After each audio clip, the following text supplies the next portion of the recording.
Bonjour, aujourd'hui correction d'exercice sur le chapitre suite, terminal bac pro, être capable de calculer le nème terme d'une suite arithmétique et d'une suite géométrique, et être capable de déterminer la somme de termes à l'aide d'un tableur.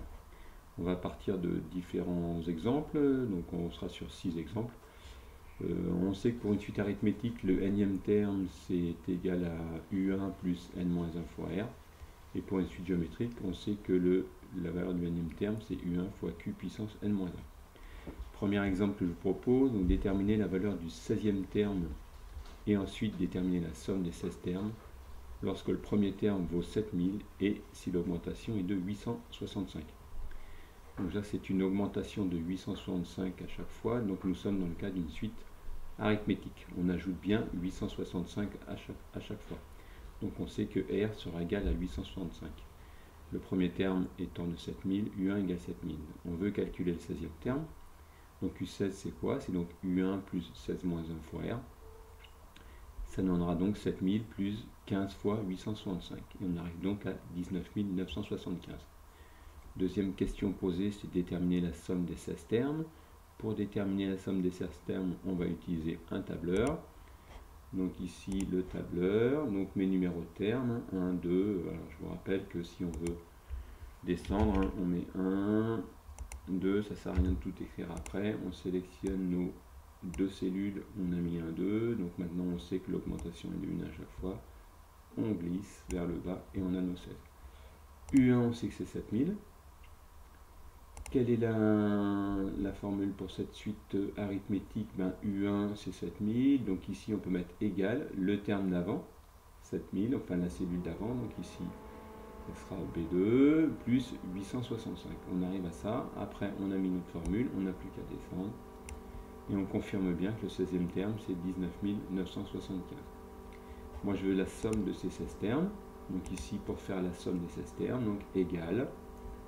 Donc la somme de tous ces termes, je peux vous le réécrire si vous voulez, donc égale somme de l'ensemble de tous ces termes, je ferme la parenthèse, entrée, et j'arrive donc à un total de 215 800, ce que je retrouve ici, 215 800, donc ça c'est le premier exemple. Deuxième exemple, déterminer la valeur du 24e terme et la somme des 24 termes lorsque le premier terme est 150 et si la baisse est de 235. C'est une baisse de 235, donc nous sommes dans le cas d'une suite arithmétique. C'est une baisse, donc R égale moins 235.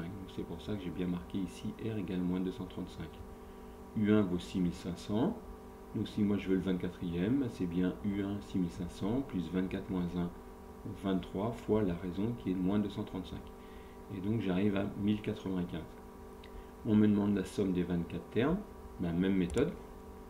Je veux la somme des 24, donc somme des 24, je connais le premier, donc j'écris la formule nous permettant d'avoir le deuxième, donc c'est bien la valeur du premier, donc je sélectionne la cellule, et moins 235. Après j'ai marqué une formule, j'ai plus qu'à glisser vers jusqu'au 24e, j'obtiens 1095. Est-ce que c'est ce que j'avais eu par le calcul? Oui, donc ça confirme bien. Après je veux le total, mais il suffit de faire donc égal la somme de toutes ces cellules. Je fais la somme de toutes ces cellules et j'obtiens 91 140. C'est bien ce que je vous ai noté ici. La somme des 24 premiers termes est de 91 140. Maintenant, je vous propose de voir les exemples 3, 4, 5, 6. Donc, déterminer la valeur du 12e terme et la somme des 12 termes lorsque le premier terme vaut 900 et si l'augmentation est de 8%. Donc là, nous sommes dans le cas d'une augmentation en pourcentage. Et bien, quand c'est ça, nous savons que nous sommes dans le cas d'une suite géométrique. C'est une augmentation. Quelle va être la raison? 1 plus 8%, ça correspond bien au coefficient multiplicateur correspondant à une augmentation de 8%.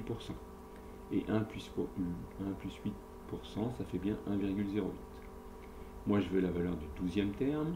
Donc, on sait que U12, c'est U1 fois la raison puissance 12 moins 1. Le premier terme est de 900.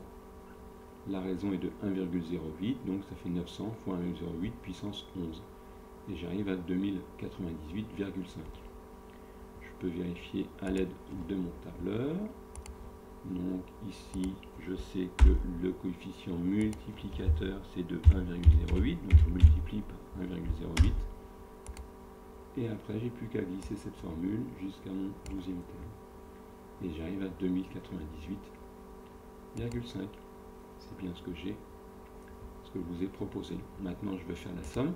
Le principe, que ce soit une suite arithmétique ou géométrique, c'est le même. Donc moi, il faut que je fasse la somme de tous mes termes.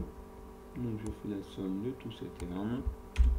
Et j'obtiens un total de 17 079,4.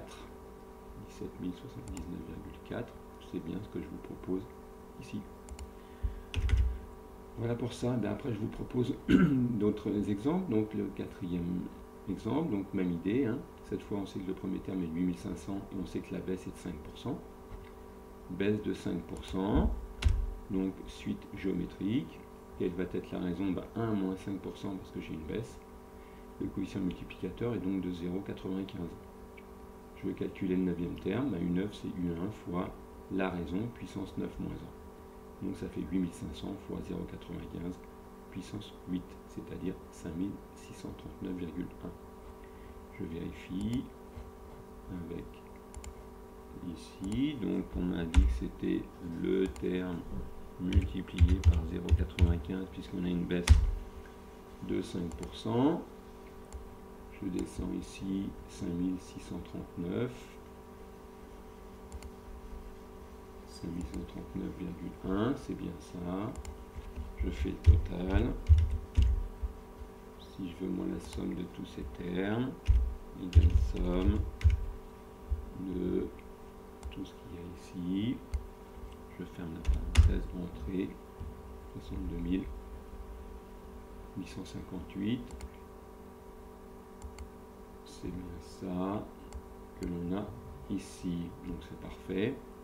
Même idée pour le numéro 5. Maintenant, je pourrais vous laisser faire, hein, puisque le principe est toujours le même. Ici, je vous propose une augmentation de 4,3%. Quel va être le coef correspondant? 1 plus 4,3%, ça fait 1,043. On demande le 6e terme, je calcule U6. Je veux déterminer la somme. Donc ici, même principe, hein, U6 8886. Je vérifie ça. Ici, donc égal la cellule d'avant multipliée par 1,043. Je descends jusqu'au 6e terme. Je veux le total.